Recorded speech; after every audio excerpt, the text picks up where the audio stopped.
Assalamualaikum warahmatullahi wabarakatuh. Bismillahirrahmanirrahim. Alhamdulillah wassalatu wassalamu ala Rasulillah Muhammad ibn Abdillah wa ala alihi wa sahbihi wa mawalah amma ba'dah. Apa kabar sahabat santri dan pendukung channel Al-Hadafi? Semoga kita semua selalu dalam lindungan Allah Subhanahu wa taala, diberikan keberkahan rizki, keberkahan umur dan keberkahan segalanya dalam hidup kita. Pada kesempatan kali ini saya akan membahas tentang bagaimana sih cara menandai Lailatul Qadar, atau bagaimana sih cara, apakah ada kaidah-kaidah atau ketentuan-ketentuan untuk menandai bahwa kita itu agar bisa meraih Lailatul Qadar, ya, itu bagaimana? Apakah ada kiat-kiatnya ataukah ada trik-triknya dan tips untuk mendapatkan Lailatul Qadar? Nah, di sini saya mengambil dari kitab I'anatut Thalibin dan Al-Hasyiatul Jamil serta Hasyiatu Asy-Syaikh Ibrahim Al-Bajuri. Jadi ada dua kitab, ya. Di sini yang mana menurut yang dikatakan oleh imam besar Imam Al-Ghazali atau Hujjatul Muslim, Hujjatul Islam, ya. Nah, menurut beliau, kalau bila awal Ramadan, ya, jika awal Ramadan itu jatuh pada hari Sabtu, ya. Nah, di sini dijelaskan dalam kitab I'anatut Thalibin dan Hasyiatul Jamal, maka kemungkinan besar Lailatul Qadarnya itu jatuh pada malam ke-23. Jika awal bulan Ramadannya itu adalah hari Sabtu, ya. Kemungkinan malam Lailatul Qadarnya jatuh pada malam ganjil ke-23.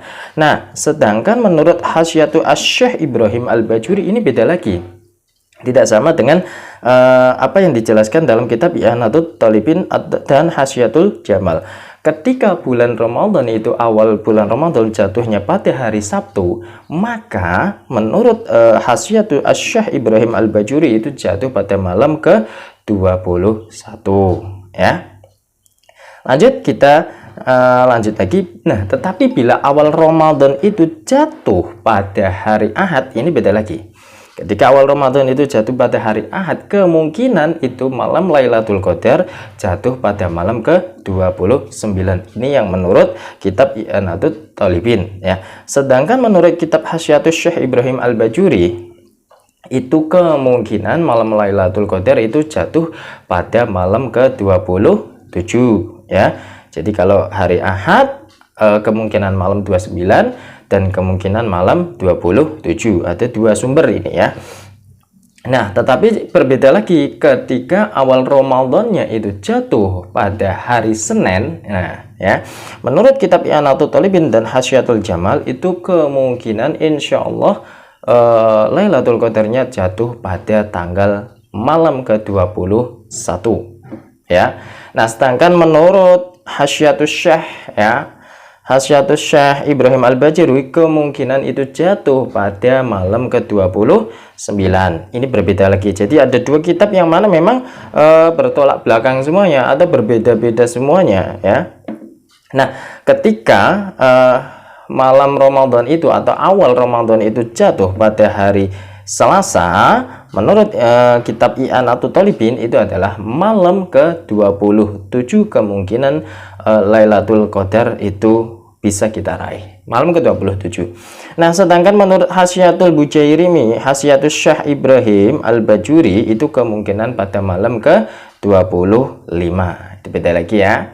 Nah, jika mana andai kata, ya, ketika kok bulan awal Ramadan itu jatuh pada hari Rabu, ya, maka kemungkinan besar malam Lailatul Qadar itu jatuh pada malam ke-29, sama seperti hari Ahad, ya. Jadi kalau hari Ahad sama hari Rabu itu kemungkinan jatuh Lailatul Qadar itu pada malam ke-29. Ini hampir sama. Dan menurut kitab I'anatut Thalibin dan Hasyiatul Jamal. Nah, sedangkan menurut Hasyiatu Asy-Syaikh Ibrahim Al-Bajuri sama juga seperti ketika bulan Ramadan itu jatuhnya awalnya pada hari Ahad, itu malam ke-27, kemungkinan besar malam Lailatul Qadar itu akan jatuh pada malam ke-27. Nah, bila mana awal Ramadan itu jatuh pada hari Kamis, ya, pada hari Kamis, ya. Nah, berarti kemungkinan menurut I'natul Talibin dan Hasyatul Jamal itu pada malam ke-25 kemungkinan besar Lailatul Qadar itu akan ada pada malam ke-25 ya. Nah, sedangkan di Hasyatul Syekh Ibrahim Al-Bajuri ketika awal Ramadan itu jatuh pada hari Kamis ya, kemungkinan malam ganjil di 10 hari terakhir di bulan Ramadan. Jadi bisa malam 21, malam 23, malam 25, malam 27 dan malam 29 ya. Jadi lakukanlah ibadah yang mana pada malam-malam ganjil di 10 hari terakhir yang mana menurut Hasyatul Syekh Ibrahim Al-Bajuri ya.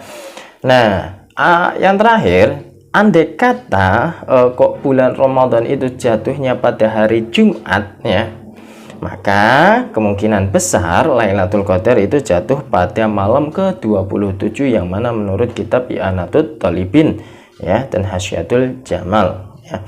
Nah, berbeda lagi berarti ini sama halnya bila awal Ramadan itu jatuhnya pada hari Selasa ya, sama-sama malam ke-27 kemungkinan besar malam Lailatul Qadarnya itu akan ada. Nah, kalau menurut Hasyatul Syekh Ibrahim Al-Bajuri ketika awal Ramadan itu jatuh pada hari Jumat ya, kemungkinan besar Lailatul Qadar akan jatuh atau akan datang pada malam ke-29 ya. Ini juga perlu diperhatikan ya. Jadi tetapi maksudnya ketentuan ini juga disetujui oleh beberapa ulama. Jadi beberapa ulama itu atau jumhurul ulama itu sepakat bahwa ketentuan yang dibahas dalam kitab I'natul Talibin dan Hasyatul Jamal serta Hasyatul Syekh Ibrahim Al-Bajuri memang disepakati oleh beberapa ulama ya, tetapi dengan hakikat kepastian kebenarannya ya hanya Allah yang tahu ya. Jadi Allah yang mengetahui semuanya untuk hakikat kebenaran dan pastinya jatuh malam Lailatul Qadarnya itu kapan ya. Jadi yang terpenting seperti apa yang dilakukan oleh Rasulullah Shallallahu Alaihi Wasallam, yang mana Rasulullah juga pernah mengatakan ketika datang 10 hari terakhir bulan Ramadan, maka perbanyaklah amal ibadah kita ya, yang mana siapa tahu kita bisa memperoleh atau meraih Lailatul Qadar yang mana malam 1000 bulan ya, yang mana ketika dikalkulasi itu kita seperti ibadah selama 84 tahun tanpa berhenti ya, 84 tahun tanpa henti-hentinya kita beribadah ketika kita itu sudah mendapatkan Lailatul Qadar. Jadi betapa istimewanya Lailatul Qadar ini ya. Jadi ini bisa menjadi patokan ya untuk menentukan bahwa atau untuk menandai bahwa Lailatul Qadar itu akan jatuh pada malam apa ya. Semoga bisa bermanfaat, dan apabila bermanfaat bisa kalian lakukan, bisa kalian aplikasikan untuk mengetahui kapan datangnya Lailatul Qadar. Wallahu muwaffiq ila aqwamit thoriq. Wassalamualaikum warahmatullahi wabarakatuh.